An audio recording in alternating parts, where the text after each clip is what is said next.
কেউ যদি মসজিদ করার জন্য সাসপেন্ড হয় তাহলে মুসলমানকে কোনো একটা জায়গায় যেন মানে মনে হচ্ছে কোণঠাসা করা হচ্ছে। কেন মসজিদ করছে?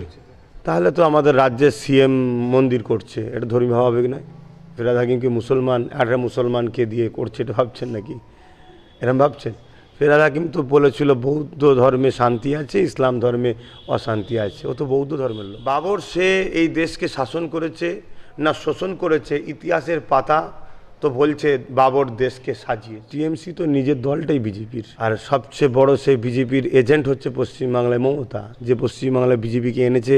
সে নিজে স্বীকার করেছে আনন্দবাজার পত্রিকায় যে বিজেপিকে ফন্ড এনে। কিন্তু মসজিদটা তো আল্লাহর ঘর, আল্লাহর ঘরকে শহীদ করেছে আমার দেশের স্বাধীনতার পরে, যেখানে সংবিধান বলছে স্বাধীনতার পরে যে যেখানে যে হালে আছে সেভাবে থাকবে। এখানে বলার তো কিছু নয়। দেশের সর্বোচ্চ আদালত সুপ্রিম কোর্ট যখন রায় দিয়েছে, আমরা দেশের সুপ্রিম কোর্টে সম্মান দিই, কিন্তু যে বিচারপতি রায় দিয়েছে সে রায়কে সংবিধান বিরোধী হয়েছে, আমরা আস্থার উপর রায় দিয়েছে, আমরা এটাকে খুব দুঃখ প্রকাশ করছি। এবং আজকে আমরা মানুষকে যুগে যুগে এই বাণীটা শোনাবো, এই কথাটা বলবো যে আমাদের একটা ঐতিহাসিক মসজিদ ছিল, করেছে বাবর, কিন্তু মসজিদ তো আল্লাহর ঘর। বাবর সে এই দেশকে শাসন করেছে না শোষণ করেছে, ইতিহাসের পাতা তো বলছে বাবর দেশকে সাজিয়েছে। এবারে আজকে কেউ যদি বলে শোষণ করেছে আর কেউ যদি বলে সে সাজিয়েছে, সেটা ডিবেটের বিষয়, সেটা রাজনীতির বিষয়, সেদিকে আমি যাচ্ছি না। কিন্তু মসজিদটা তো আল্লাহর ঘর, আল্লাহর ঘরকে শহীদ করেছে আমার দেশের স্বাধীনতার পরে, যেখানে সংবিধান বলছে স্বাধীনতার পরে যে যেখানে যে হালে আছে সেভাবে থাকবে, কারণ দেশে সবার অবদান রয়েছে স্বাধীনতাতে। তাহলে সেই জায়গাতে আজকে দেশের একটা ঐতিহ্যের মসজিদকে শহীদ করে দেওয়া হলো এবং দেশের সর্বোচ্চ আদালত সেটা আস্থার উপর বিশ্বাস দিল। এটা আমাদের কাছে খুব দুঃখজনক এবং দেশের জন্য খারাপ মেসেজ।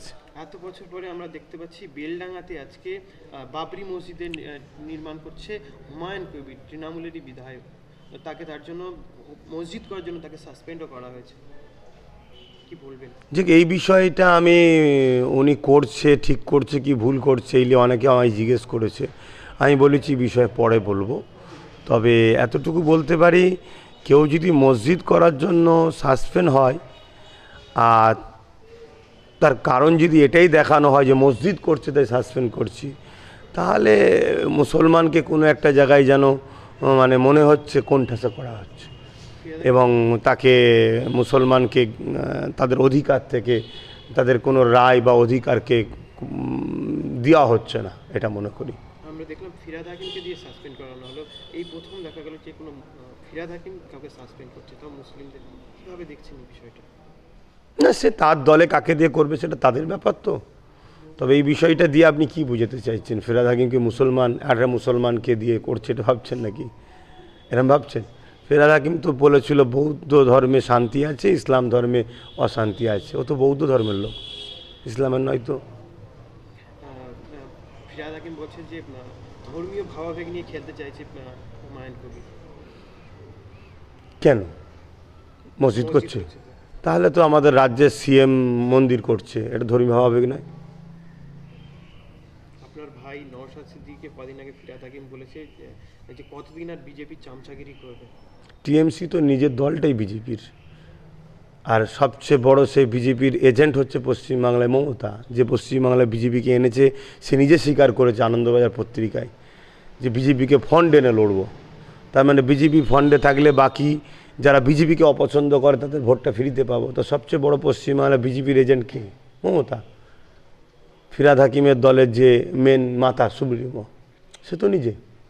এগুলো বলতে হয় কেন? যাতে করে নওশাদের দিকে মানুষ চলে না যায়, ভয় দেখানো হচ্ছে। কি বলবেন যে আজকের এই যে বাবরি মসজিদের উদ্ঘাটন কীভাবে দেখছেন? আমি এই বিষয়টা বললাম, পক্ষে বিপক্ষে আমি কিছু কথা বলতে চাই না, এই বিষয়ে পরে কথা বলবো।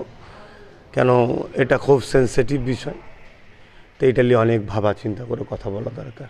হুমায়ুন কবিরকে আপনাদের দলে না পেলে থাকেন দলের পৃষ্ঠপোষক। পৃষ্ঠপোষক হলো এখন দলের সর্বোচ্চ হাতের দায়িত্ব নওশাদ সিদ্দিকী, সে বলতে পারবে। আইএসএফ থেকে কল গেছে বলছে তো সেটাও নওশাদ সিদ্দিকী বলতে পারবে। একটা কোশ্চেন বলছি, রাজনৈতিক নেতারা মুসলমানদেরকে ইস্যু দেখিয়ে ভোট নিচ্ছে কিন্তু সমাধান দিচ্ছে না, যেমন ওয়াকাফ আছে, ওবিসি। এটা মুসলমানদেরই দোষ। তো নিজেদের ঘরে যদি নিজেরা ভালো না চাই তাহলে সবাই তো লুটবে আমাদের ঘরে না। আমি যদি লুটার সুযোগ দিচ্ছি তো লুটবে। অতএব কোনো একটা জিনিস থেকে শিক্ষা নেওয়া দরকার। শিক্ষা যদি নেয় আমার কম, আগামীতে তাহলে আমার কম নিরাপদে থাকবে। আপনার চাচা তহা সিদ্দিকী তিনি রিপাবলিকে ইন্টারভিউ দিয়ে বলছে তিনি মমতা ব্যানার্জি স্পষ্ট করুক তিনি আমাদের কথা শুনে চলবে নাকি বিজেপি আরএসএস এর কথা শুনে চলবে, তিনি কি চাইছেন? দেখুন, আমি পরিবারে কোনো কথা বলি না। যিনার কথা বলছেন উনি টিএমসির পক্ষপাতিত্বই করে এসছেন একদিন। এবার তিনার এখন মনে কি আছে না আছে আমি কারো মনের মধ্যে ঢুকতে পারবো না। পরিবারের ব্যাপারে আমি কোনো কথা বলতে রাজি নয়। এবার তিনি আজকে হয়তো বুঝতে পারছে যে টিএমসি ভুল করছে, তাই এই কথা বলেছে, না কি ব্যাপার আছে সেটা উনি ভালো খোলাসা বলতে পারবেন। হুমায়ুন কবির আপনাকে ইনভাইট করেছিল বাবরি মসজিদের শিলান্যাসের জন্য অনুষ্ঠানে, আপনি গেলেন না কেন? এই ওইটা কে এসছে? হ্যাঁ,